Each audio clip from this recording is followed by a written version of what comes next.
అవని సామాన్యురాలు కాదు. ఓ విధంగా చెప్పాలంటే నన్ను మించిన శక్తి కలదనిపిస్తుంది. శత్రువు బలం ఇప్పటికో అంచనా వేయగలిగాను. ఎదురుదాడికి దిగాలి, మట్టి కరిపించాలి, ఏదో విధంగా శ్రీకర్తో పెళ్ళైపోవాలి.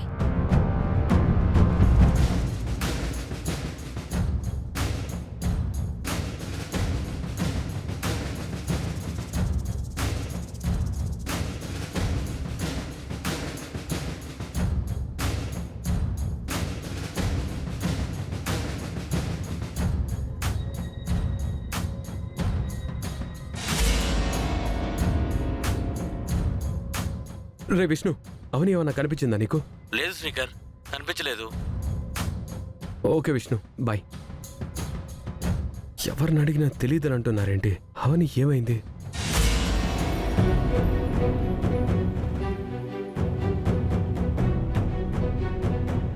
అవని అవని అవని అవని అవని అవని పలకట్లేదేంటి?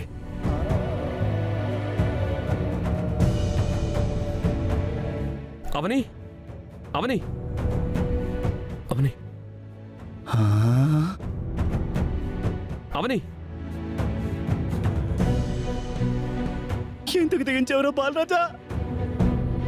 ఈ వెంటనే పంచాయతీ పెట్టించాల్సిందే. అవని అవని అవని అవని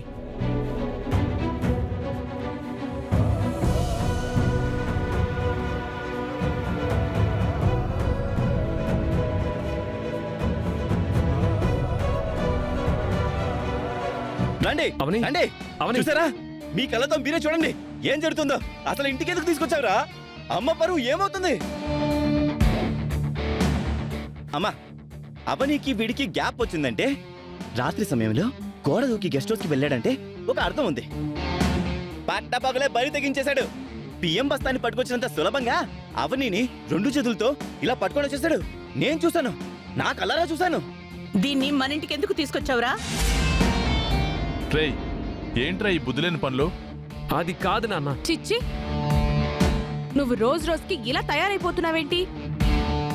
ఎంత చక్కగా పడుకుందో చూడండి. హలో మేడం, లేవనే.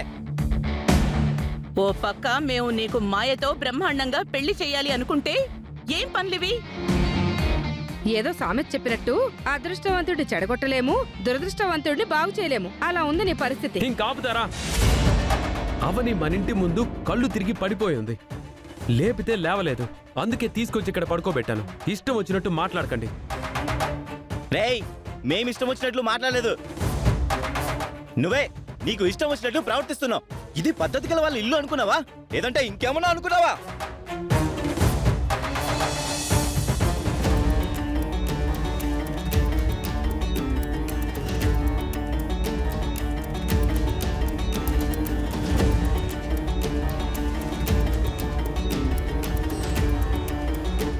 నేనెక్కడున్నానేంటి? మహాతల్లి సావిత్రి గారు లేని లోటుని మన అవని తీర్చేస్తుంది. అవునవును, తెలుగు జాతి వెలితిని పూడ్చి వెండి తెర మీద వెలుగులను నింపేస్తుంది మహానటి. నువ్వు కనిపించటం లేదని ఆ అర్చన చాలా రచ్చ చేసింది. నువ్వు బలాదూరు తిరిగి నా ఇంట్లోకి తగలడ్డావు. ఏమైందమ్మా? నేను పెద్ద గంట నుంచి బయటపడ్డాను. గండమా? ఏమైంది? ఒకడు నా దగ్గరకు వచ్చాడు. అక్షయ ఫోటో చూపించి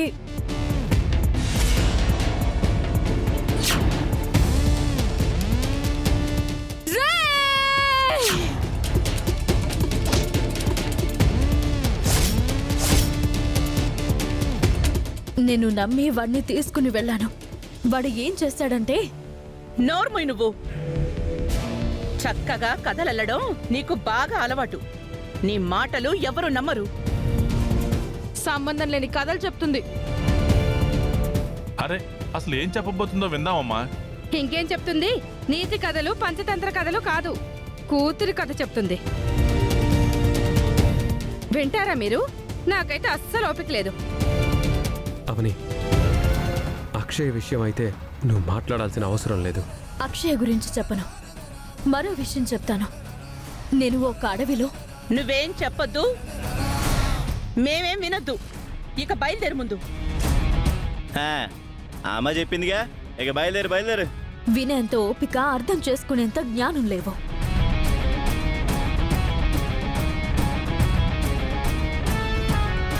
ఛే, లాస్ట్ పంచ్ మనదవ్వాలి. అవనిది అయ్యింది. రే, ఇంకోసారి కళ్ళు తిరిగి పడిపోయింది, కాలు పనికి పడిపోయిందంటూ సాకులు చెప్పకు, అర్థమైందా?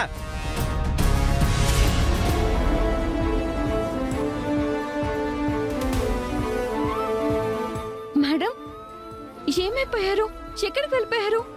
నీరసంగా ఉన్నారేంటి? రండి, లోపల కూర్చుందురు గాని.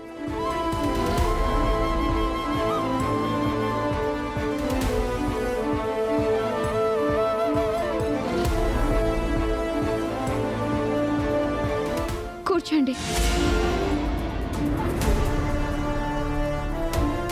ఏం జరిగింది? మీరెప్పుడు వస్తారా అని ఎదురు చూస్తూ ఉన్నాం. అసలేం జరిగిందో చెప్పండి. ఒకడు నా తాళిని తెంచాలని ప్రయత్నం చేశాడు.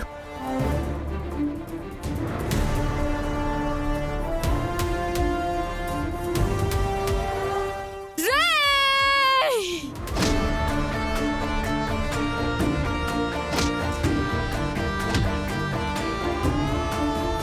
నా తాళిని తెంచడం వల్ల వాడికి కలిగే ఉపయోగం ఏంటో, అక్కడ అమ్మవార్లకు సంబంధించిన ఆభరణాలు ఎందుకున్నాయో, అసలు వాళ్ళు ఏం చేయబోతున్నారో నాకు అర్థం కావడం లేదు.